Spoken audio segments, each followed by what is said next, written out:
there were expectations riding on the Union Budget 2022 to take a green turn as India embarked on the path of being a net carbon zero economy.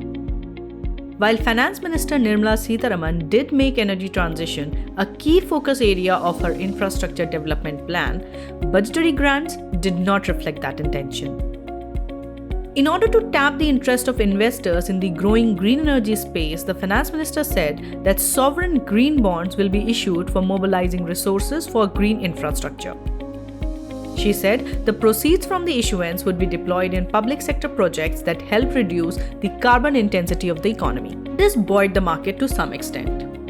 But in a press conference later, Finance Secretary T.V. Somanathan clarified that green bonds would not be a separate exercise and that these would be part of the government's overall market borrowings in 2022-23. The ministry also did not lay out any significant amount or at least the beneficiary projects or the public sector companies.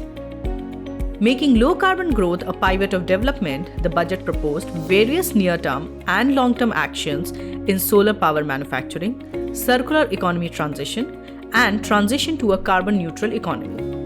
But among these, solar was the only one that received funding. The Finance Minister announced an additional outlay of Rs 19,500 crore for Production-Linked Incentive or PLI scheme for manufacturing of high-efficiency solar photovoltaic modules.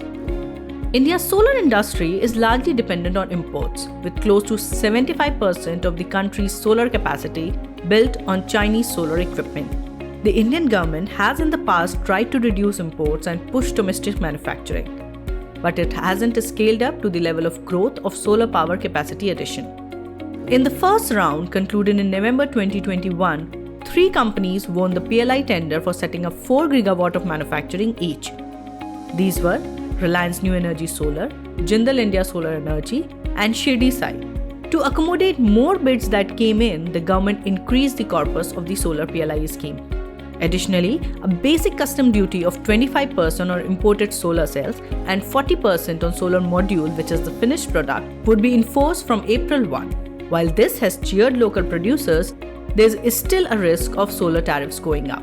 Several sectors missed getting budgetary grants or policies, like energy storage, energy efficiency, sustainable business models, energy transition, and phasing down of fossil fuel, among other things. As India prepares for 500 GW of renewable energy in this decade, investment in supporting systems would be of utmost importance, especially energy storage and power transmission. As for the green transition, that seems to be a long road. If you like this video, share it and subscribe to Business Standard. For more news, views and insights, log on to www.business-standard.com. Do also follow us on YouTube, Twitter, Facebook, Instagram, Telegram and LinkedIn.